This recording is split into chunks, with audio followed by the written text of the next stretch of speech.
Sir, ಇನ್ನು finally ನಿಮ್ಮ ಲೈಫ್ಗೆ big boss ಒಂದು ಹೊಸ ಬೆಳಕನ್ನು ತಂದುಕೊಟ್ಟಿದೆ, ಹೊಸ ಬದುಕನ್ನು ತಂದುಕೊಟ್ಟಿದೆ, ತುಂಬಾ ಚೇಂಜಸ್ ಆಗಿದೆ. ಸೊ ಈ ಚೇಂಜಸ್ನ ನೀವು ಯಾವ ರೀತಿ ಖುಷಿಯಿಂದ ಎಂಜಾಯ್ ಮಾಡ್ತಾ ಇದ್ದೀರಾ? ಸೊ ಫೈನಲಿ ಏನು ಹೇಳ್ತೀರಾ? ಈಗ ನೆಕ್ಸ್ಟ್ ನಿಮ್ಮ ಜರ್ನಿ ಹೇಗಿರುತ್ತೆ, ಏನೆಲ್ಲ ಎಕ್ಸ್ಪೆಕ್ಟ್ ಮಾಡ್ಬೋದು? ಸೊ ಆ ಹೊಸ ಬದುಕು ನಿಮ್ಮನ್ನು ಎಷ್ಟು ಬದಲಾಯಿಸಿದೆ ಅಂತ? ಮೇಡಮ್ ತುಂಬ ದೊಡ್ಡ ಮಟ್ಟದಲ್ಲಿ ಬದಲಾಯಿಸಿದೆ ಮೇಡಮ್. ಬಿಗ್ ಬಾಸ್ಗಿಂತ ಮುಂಚೆ ಒಂದು ಸ್ವಲ್ಪ ಅಳಕಿತ್ತು ಜೀವನದಲ್ಲಿ.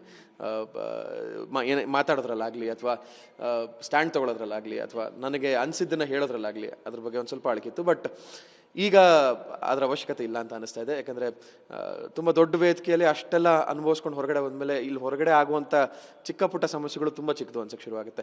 ಸೊ ಅದ್ರ ಬಗ್ಗೆ ಒಂದು ಸ್ವಲ್ಪ ನಾನು ಆಸ್ ಅ ವ್ಯಕ್ತಿ ಬದಲಾಗಿದ್ದೀನಿ. ಅದು ಬಿಟ್ಟು ಪ್ರಾಜೆಕ್ಟ್ಸ್ಗಳು ಆಬ್ವಿಯಸ್ಲಿ ಗಂಧದ ಗುಡಿ ನಡೀತಾ ಇದೆ ಕಲರ್ಸಲ್ಲಿ. ಅಲೆವ ಮೋಡ ಅಂತ ಒಂದು ಸಿನಿಮಾ ರಿಲೀಸ್ಗಿದೆ. ಫೆಬ್ರವರಿ ತಿಂಗಳಲ್ಲಿ ಮತ್ತೊಂದು ಸಿನಿಮಾದ ಶೂಟಿಂಗಿಗೆ ಹೋಗ್ತಾ ಇದ್ದೀನಿ. ಸೊ ಕೆಲಸದ ವಿಚಾರದಲ್ಲಿ ತುಂಬ ಬ್ಯುಸಿ ಆಗಿದ್ದೀನಿ. ಅದ್ರ ಮಧ್ಯೆ ಈ ಚಿಕ್ಕ ಪುಟ್ಟ ಕಮೆಂಟ್ಗಳು ಅವೆಲ್ಲ ಹೋಗ್ತಾ ಇರುತ್ತೆ, ಬರ್ತಾ ಇರುತ್ತೆ.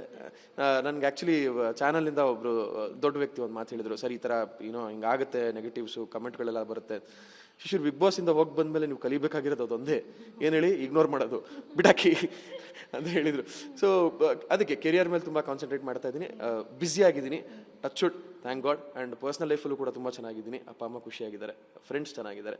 ಸೊ ಬಿಗ್ ಬಾಸ್ ನನಗೆ ತುಂಬ ರೀತಿಯಾದಂಥ ಬಾಗಿಲುಗಳನ್ನು ಓಪನ್ ಮಾಡಿಕೊಡ್ತು. ಅದೆಲ್ಲ ಇನ್ನು ಮುಂದಕ್ಕೆ ಒಂದೊಂದಾಗೆ ಬರ್ತಾ ಹೋಗುತ್ತೆ ಅವ್ರ ಮುಂದೆ. ಸರ್, ಇನ್ನು ಮದುವೆ ಯಾವಾಗ, ಯಾರ ಜೊತೆ ಅಂತ ಕೇಳಲ್ಲ. ಸೊ ಮೋಸ್ಟ್ಲಿ ಅದೇ ಈ ವರ್ಷದ ಒಳಗೆ ಆಗಬೇಕು ಅಂತಿದ್ದೀನಿ. ತಪ್ಪಿದ್ರೆ ಮುಂದಿನ ವರ್ಷದ ಸ್ಟಾರ್ಟಿಂಗಲ್ಲಿ ಆಗಿ ಸೆಟ್. ಸರ್, ಇನ್ನು ಫೈನಲಿ ನಿಮ್ಮ ಲೈಫ್ಗೆ ಬಿಗ್ ಬಾಸ್ ಒಂದು ಹೊಸ ಬೆಳಕನ್ನು ತಂದುಕೊಟ್ಟಿದೆ, ಹೊಸ ಬದುಕನ್ನು ತಂದುಕೊಟ್ಟಿದೆ, ತುಂಬಾ ಚೇಂಜಸ್ ಆಗಿದೆ. ಸೊ ಈ ಚೇಂಜಸ್ನ ನೀವು ಯಾವ ರೀತಿ ಖುಷಿಯಿಂದ ಎಂಜಾಯ್ ಮಾಡ್ತಾ ಇದ್ದೀರಾ? ಸೊ ಫೈನಲಿ ಏನು ಹೇಳ್ತೀರಾ? ಈಗ ನೆಕ್ಸ್ಟ್ ನಿಮ್ಮ ಜರ್ನಿ ಹೇಗಿರುತ್ತೆ, ಏನೆಲ್ಲ ಎಕ್ಸ್ಪೆಕ್ಟ್ ಮಾಡ್ಬೋದು? ಸೊ ಆ ಹೊಸ ಬದುಕು ನಿಮ್ಮನ್ನು ಎಷ್ಟು ಬದಲಾಯಿಸಿದೆ ಅಂತ? ಮೇಡಮ್ ತುಂಬ ದೊಡ್ಡ ಮಟ್ಟದಲ್ಲಿ ಬದಲಾಯಿಸಿದೆ ಮೇಡಮ್. ಬಿಗ್ ಬಾಸ್ಗಿಂತ ಮುಂಚೆ ಒಂದು ಸ್ವಲ್ಪ ಅಳಕಿತ್ತು ಜೀವನದಲ್ಲಿ. ಮಾತಾಡೋದ್ರಲ್ಲಾಗಲಿ ಅಥವಾ ಸ್ಟ್ಯಾಂಡ್ ತೊಗೊಳೋದ್ರಲ್ಲಾಗಲಿ ಅಥವಾ ನನಗೆ ಅನಿಸಿದ್ದನ್ನು ಹೇಳೋದ್ರಲ್ಲಾಗಲಿ ಅದ್ರ ಬಗ್ಗೆ ಒಂದು ಸ್ವಲ್ಪ ಅಳಕಿತ್ತು. ಬಟ್ ಈಗ ಅದರ ಅವಶ್ಯಕತೆ ಇಲ್ಲ ಅಂತ ಅನಿಸ್ತಾ ಇದೆ. ಯಾಕಂದರೆ ತುಂಬ ದೊಡ್ಡ ವೇದಿಕೆಯಲ್ಲಿ ಅಷ್ಟೆಲ್ಲ ಅನುಭವಿಸ್ಕೊಂಡು ಹೊರಗಡೆ ಬಂದಮೇಲೆ ಇಲ್ಲಿ ಹೊರಗಡೆ ಆಗುವಂಥ ಚಿಕ್ಕ ಪುಟ್ಟ ಸಮಸ್ಯೆಗಳು ತುಂಬ ಚಿಕ್ಕದು ಅನ್ಸಕ್ಕೆ ಶುರುವಾಗುತ್ತೆ.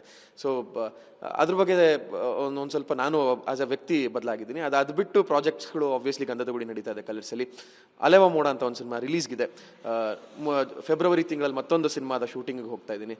ಸೊ ಕೆಲಸದ ವಿಚಾರದಲ್ಲಿ ತುಂಬ ಬ್ಯುಸಿ ಆಗಿದ್ದೀನಿ. ಅದ್ರ ಮಧ್ಯೆ ಈ ಚಿಕ್ಕ ಪುಟ್ಟ ಕಮೆಂಟ್ಗಳು ಅವೆಲ್ಲ ಹೋಗ್ತಾ ಇರುತ್ತೆ, ಬರ್ತಾ ಇರುತ್ತೆ. ನನಗೆ ಆ್ಯಕ್ಚುಲಿ ಚಾನಲಿಂದ ಒಬ್ಬರು ದೊಡ್ಡ ವ್ಯಕ್ತಿ ಒಂದು ಮಾತು ಹೇಳಿದರು, ಸರ್ ಈ ಥರ ಹಿಂಗಾಗುತ್ತೆ, ನೆಗೆಟಿವ್ಸು ಕಮೆಂಟ್ಗಳೆಲ್ಲ ಬರುತ್ತೆ. ಶಿಶಿರ್, ಬಿಗ್ ಬಾಸಿಂದ ಹೋಗಿ ಬಂದಮೇಲೆ ನೀವು ಕಲಿಬೇಕಾಗಿರೋದು ಅದೊಂದೇ, ಏನು ಹೇಳಿ, ಇಗ್ನೋರ್ ಮಾಡೋದು ಬಿಡಾಕಿ ಅಂತ ಹೇಳಿದರು. ಸೊ ಅದಕ್ಕೆ ಕೆರಿಯರ್ ಮೇಲೆ ತುಂಬ ಕಾನ್ಸಂಟ್ರೇಟ್ ಮಾಡ್ತಾ ಇದ್ದೀನಿ.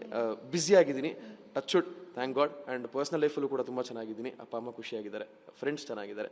ಸೊ ಬಿಗ್ ಬಾಸ್ ನನಗೆ ತುಂಬ ರೀತಿಯಾದಂಥ ಬಾಗಿಲುಗಳನ್ನು ಓಪನ್ ಮಾಡಿಕೊಡ್ತು. ಅದೆಲ್ಲ ಇನ್ನು ಮುಂದಕ್ಕೆ ಒಂದೊಂದಾಗೆ ಬರ್ತಾ ಹೋಗುತ್ತೆ ಅವ್ರ ಮುಂದೆ. ಸರ್, ಇನ್ನು ಮದುವೆ ಯಾವಾಗ, ಯಾರ ಜೊತೆ ಅಂತ ಕೇಳಲ್ಲ. ಸೊ ಮೋಸ್ಟ್ಲಿ ಅದೇ ಈ ವರ್ಷದ ಒಳಗೆ ಆಗಬೇಕು ಅಂತಿದ್ದೀನಿ. ತಪ್ಪಿದ್ರೆ ಮುಂದಿನ ವರ್ಷದ ಸ್ಟಾರ್ಟಿಂಗಲ್ಲಿ ಆಗಿ ಸೆಟ್.